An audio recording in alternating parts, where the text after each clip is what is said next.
Hey HTDA, and welcome back to my Satisfactory 1.0 Masterclass. In this episode I will have one specific goal for you to work towards that you should ideally be able to complete in 1 or 2 evenings. Last time around we did aluminum, so now it's time for something completely different.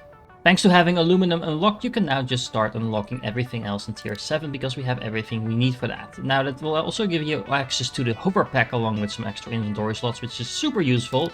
You are now able to make Mark 5 belts, which makes all the logistics a lot easier. You actually need the aluminum sheets to make these belts, so we have those in plenty of production, so that shouldn't be an issue. So you can pretty much just start building everything with Mark 5 belts from this point on, just to keep things easy. You can also unlock the hazmat suit, which you should definitely do. It again makes your life a little easier, and well, the inventory slots are not a bad thing either. And you're going to unlock the control system development, which is going to unlock a whole bunch of new stuff, which we're going to need for tier 8. Because actually for tier 8 we don't need that much new stuff. As you can see, we have most of the things already unlocked and in production, but we're going to need some things like radio control units, for example, that will allow us to unlock some more stuff. But we'll get to that in a moment.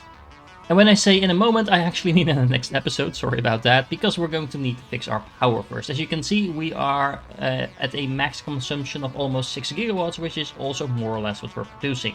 So we have a little bit of energy to spare. We shouldn't get into any trouble, because again, this would require every single machine to be turned on, but still, we want to make sure we play it safe, because having your factory shut down is just a pain in the ass, and if you then are starting to build power, well, you don't want to do that. So basically what we're going to do today is fix our power issues for the foreseeable future, and we're going to do that by building a nice little fuel layout.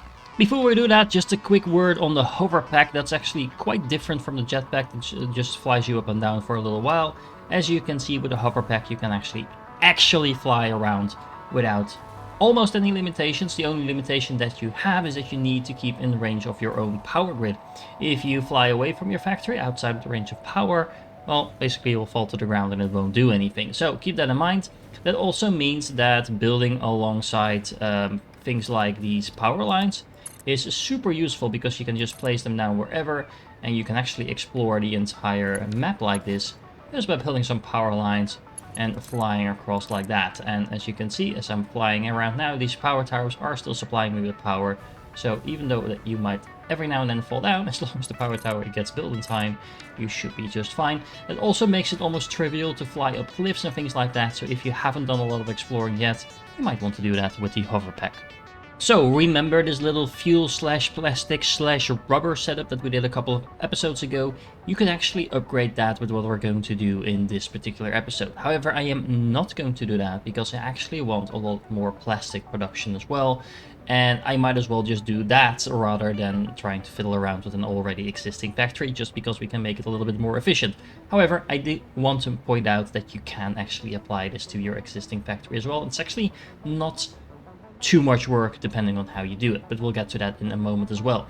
What I'm here for though is the packager that we have over here, or specifically the constructor that is making empty canisters.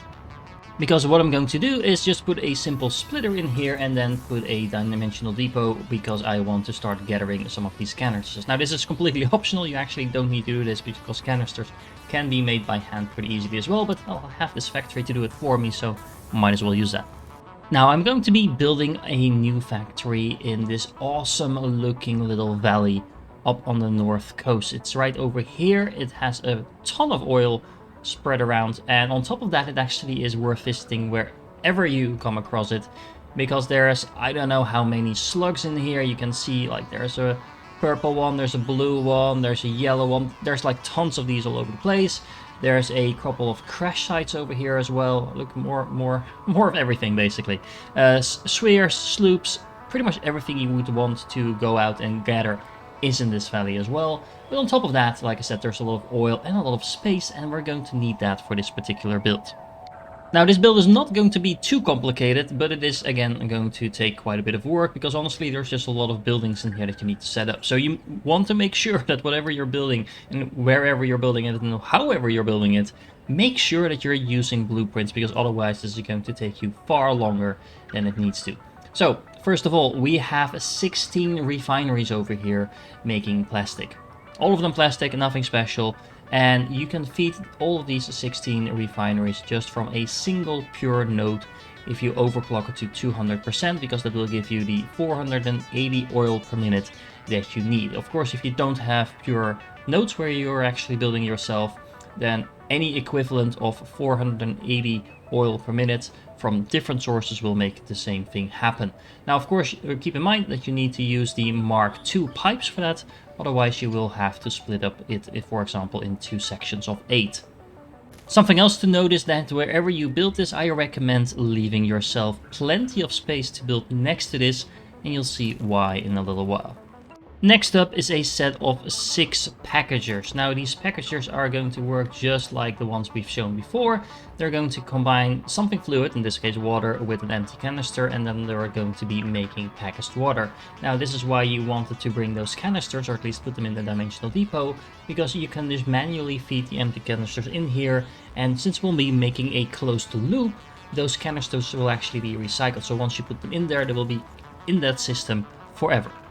Now, hopefully I don't need to remind you of this at this point, but I'm just going to do so anyway. Make sure you make a blueprint for the packagers as well. And you actually need 2 blueprints. You need one blueprint for packaging something into the canister, but you also need a blueprint for unpacking whatever you put into a canister. So, for example, you can turn packaged water back into normal water by unpackaging it, which is not what we're going to be doing, but we are going to be using that second blueprint here as well. And that second blueprint should look something like this. Doesn't have to be exactly like this, but the basic thing is that you're putting in something in a canister into the thing, unpackaging that, and you will get an empty canister out, so we're collecting those over here in the middle, and we're also getting a fluid out, which we're collecting on the other side. Then these canisters are going to be feeding back into this build over here, where they're going to be recycled, closing the loop. So every canister that you're going to be putting into this cycle will be recycled forever. Now, of course, we do actually need something worth unpackaging, and that is going to be made in these refineries over here. So there's 8 refineries, because I have 4 of them in my blueprint and I just copied it twice, but we actually only need 6 of them. So you can underclock some of these refineries, 4 of them to be exact, to 50% to get the equivalent of 6 refineries in total. We're going to be taking in the heavy oil residue from the plastic build, along with the packaged water that we're producing in the packagers, and then making packaged fuel. Now, of course, packaged fuel itself is not really that useful other than powering vehicles and our jetpack, but it is going to be able to be put back into those packagers that we just built to be unpackaged back into its liquid form. This diluted fuel alternate is super efficient. Normally you would take 6 heavy oil and turn it into 4 fuel, so you actually get less fuel out of the recipe than the amount of heavy oil that you put in. But now we are turning 1 heavy oil into 2 packaged fuel, so we're actually getting twice as much fuel out of this compared to the heavy oil that we're putting in. Now, of course, we do need to add in the water, but the water is, well, not entirely free, but almost free. So for every oil you get 3 times as much fuel by using this recipe. So again, it's just super efficient. I should note that you can actually very much simplify the same process by making diluted fuel through a blender. This is a building that we just unlocked at the end of tier 7, so that you should have unlocked by now, or you at least can unlock by now. But you do need the alternate for the diluted fuel specific for this building to go along with this as well, and you might not have that at this point. Personally, I've tried to actually get it for this episode to show it to you. As you can see, I don't have it right now because I had 10 hard drives stored up.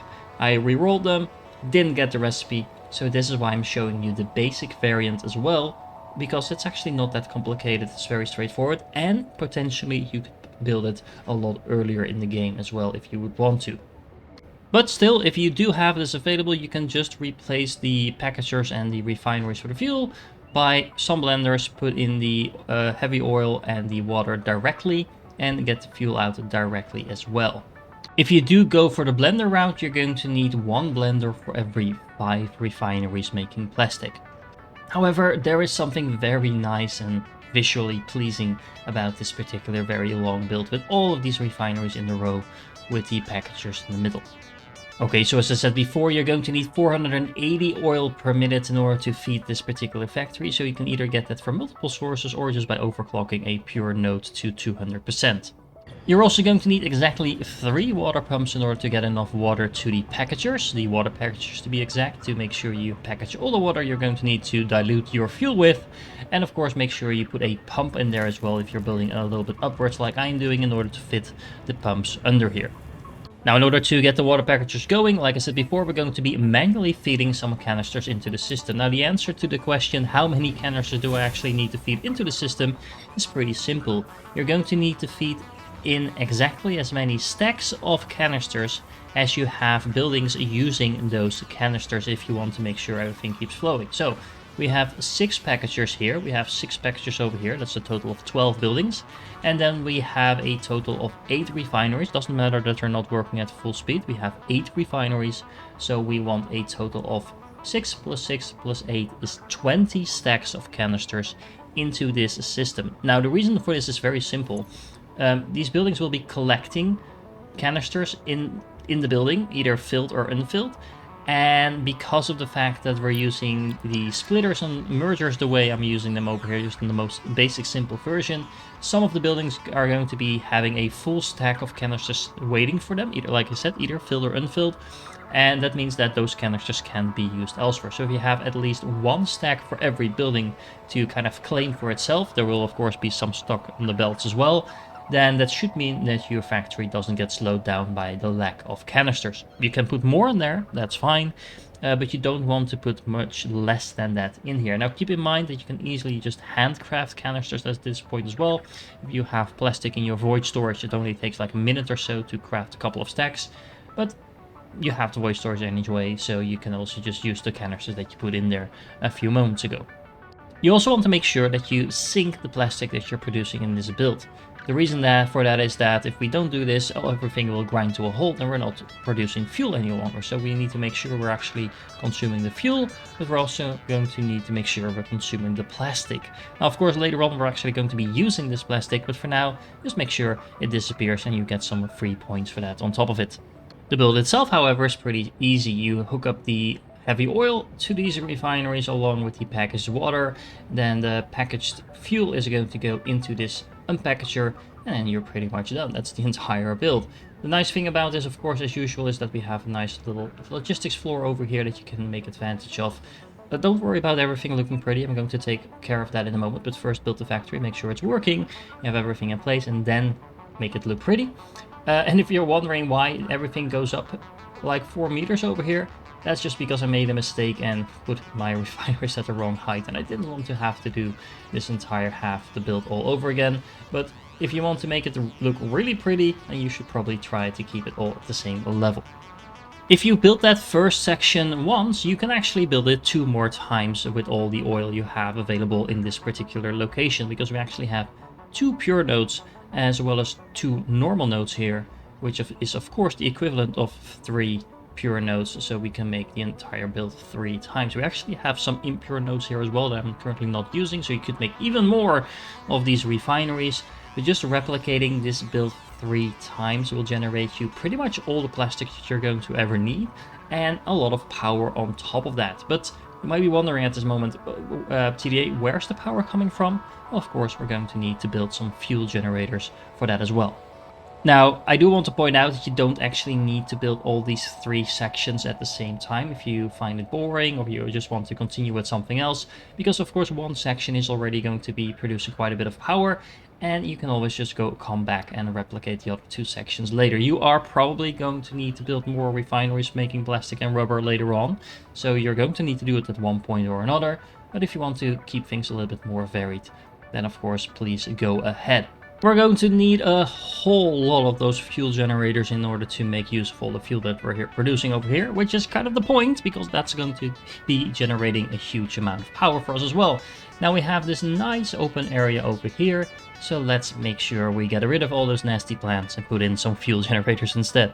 Now, before you start making those fuel generators, please make sure you make a blueprint for that. Doesn't need to be complicated. As you can see, I have a very simple blueprint with my standard logistics floor height over here as well. I just put in 2 fuel generators, but I also put in a pipeline to make sure they were connected to each other, and they have kind of a start and an end pipeline that I can simply copy paste this blueprint next to the next one, hook up the pipeline, and we will be done. And of course I have the power facility to go along with this as well, so I only need to hook up 2 power thingies and then the pipeline, and I can just connect all those blueprints together without having to manually rebuild every single fuel generator. It is worth noting that I intentionally have the pipeline above the floor and not on the logistics floor, because like I said a few episodes ago, feeding in the pipelines into the buildings from above is a lot more efficient than doing it from the bottom because of the way fluids work in this game. So just keep in mind that getting things out of a building, make sure the pipes are going down, or at least if you want to make sure you don't have any weird physics going on, and if you want to have something go into a building, feed it in from the top if you want to make sure everything is working efficiently. Now at this point I have to admit I made a small detour to a couple of pure limestone nodes I had near the top left of my map, because I wanted to make sure I had all the concrete I was going to need in order to spam these blueprints. Now, just because this is a very simple facility where I just copied in my blueprint for the 8 constructors 2 times in order to make some concrete and then hook them up to a couple of dimensional depots, doesn't mean we don't need to make it look pretty. Just using a couple of different types of walls along with some edges makes your very simple layouts look very nice and clean. Just make sure your factories are not floating in the air. And also if you want to use these gates, they look really awesome. Look at that. Just use 2 gates next to each other in opposite directions and you get that result. Now I hooked all of this up to a total of 4 dimensional depots. That's probably a little bit overkill, but I figured, well, why not just make sure I will never have to worry about concrete ever again. Now when I say we're going to be using a lot of concrete in a very short time, I'm not kidding, because we're going to be turning this lush oasis over here into a fuel factory by making 3 sections of 18 fuel generators in total. So that's 3 times 18 is 54 fuel generators in order to consume all that fuel that we're now making. Which, when you're done, looks something like this. Now I do have to admit it looks really cool. It's not my favorite thing to kind of just spam mass factories like this, honestly. It might sound weird coming from a guy that plays a lot of factory games, but I don't know. It feels a little bit simplistic, this particular build, but it's still nice and awesome looking at all these different chimneys putting up smoke and producing power for us. Now, I have a couple of these industrial fluid buffers at the start here to kind of buffer the fuel in case for whatever reason I am overproducing it. That shouldn't happen, but what it also does is make sure that there's kind of a way for the fluid to flow, and it goes slightly down from over here. So you can see I intentionally put the buffers above the actual fuel stations, and there's a valve in here to make sure the fuel can only flow into the fuel generator direction but not backwards. Is it all necessary? Not really. It also works fine without, but it just makes sure it's a little bit more stable. But as you can see, look at that, 18 fuel generators in each section over here, looking pretty nice and sweet. Now, of course, I do want to make sure that I make the building look a little bit nice and clean as well, and actually I've started using a couple of variations on just straight lines of different walls, windows and things like that. Now, honestly, this looks super clean. I still like using the default coloring on the walls as well, as long as you don't use too many walls. It doesn't look that bad, I think, and it's yellow and I'm Dutch, so deal with it. Make sure your fortress is not floating. At least I don't think that's particularly good looking. Make sure there's enough pillars to make it look realistic so the thing is actually supported. And yeah, like I said before, just a small edge around the edge of your factory does a very good job at making it look realistic and clean looking as well. That also holds for the supply lines. You just take a little bit of effort in making it look clean, and it looks a lot more satisfying every time you visit your factory again. Yeah, doesn't need to be complicated in order to look good. Also, a little trick I used over here, because we don't actually need the logistics floor in this particular section. I left all the little trees in kind of my private little garden over here as well. It looks kind of cool if you look through the window and you see all of this stuff just here. There's actually some creatures running around as well. I'm not sure where they went. Might have despawned. I'm not entirely sure. There were a lot of creatures in here. Oh, look, there's one. But anyway, you can play around with this a little bit if you want. Pretend that you're caring for the planet just a little bit by leaving some of the flora and fauna intact as well. I don't know, you do you. Now, regardless of whether you decided to go with the blender version, where you need about 4 blenders per section, or you went with this version with all the packagers, the real question is now, how much power are we actually generating? Of course, the answer is kind of obvious, considering we just built 54 power generators that are each producing 250 megawatts of power, assuming they are completely satisfied. That means that we're making over 13,000 additional power. Now, of course, that power is also going to be boosted by the power generator, assuming you built one like I recommended a couple of episodes ago. And that is going to be pushing our power almost to 20,000, depending on the amount of geothermal power that we have flowing in and out. Of course, we also added quite a bit of consumption to our system, because we added, well, a huge amount of refineries along with some packagers to the mix. But it's definitely worth it, because now we have over 10,000 megawatts of power to spare, which is actually more than the entire factory produces. It's almost twice as much as everything we're currently consuming. So you can see this is going to go a long way at making sure we don't get a headache from power anytime soon anymore. And I do want to stress, we're not just building this for the power, we're also building this for the plastic, because we're going to need an insane amount of plastic moving forward, and this factory is going to be able to supply us with over 800 plastic per minute, or some rubber, depending on how we feel, because actually just switching some of these refineries from plastic to rubber works just fine. Just make sure you put it on a different belt. But other than that, yeah, this factory is going to be able to basically supply us with all the oil-based recipes that we're going to need for a little while. That brings me to the end of this episode. Remember to check the link in the description that shows you the build I have planned for phase 4. So if you want, you can actually play ahead as well. Or if you want to use different alternate recipes and things like that, you can just use the planner, mark the recipes that you do or do not have, and the planner will adjust your build accordingly. So you don't have to follow my builds one by one.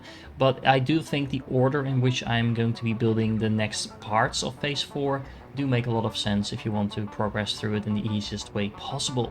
Either way, if you're still here, you're awesome, and I do hope to catch you in the next one.